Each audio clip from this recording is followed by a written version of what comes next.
So ngayon nga po, malapit na po maglandfall itong si Bagyong Maymay sa may northern portion ng Ilocos Sur at huling namataan yung sentro niya sa may coastal waters ng Magsingal, Ilocos Sur.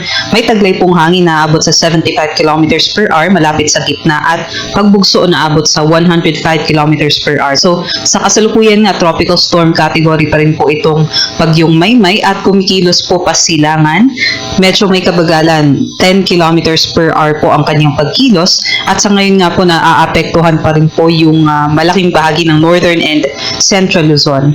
Dito naman po sa may southern Luzon and western sections of Visayas, patuloy pa rin po yung epekto ng habagat. So expect po natin malaking bahagi po ng Luzon and some parts po ng Visayas ay makakaranas ng mga kalat-kalat ng mga pag-ulan, pagkulog at pagkidlat na sinamahan din po ng mga bugso-bugsong hangin nitong Bagyong Maymay at ng habagat.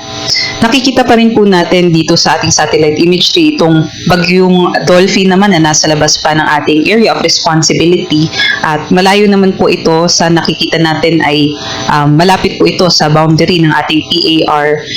Ngunit yung sentro po nito ay mahigit 1,500 kilometers away pa sa extreme northern Luzon at typhoon category pa rin po itong si Dolphin.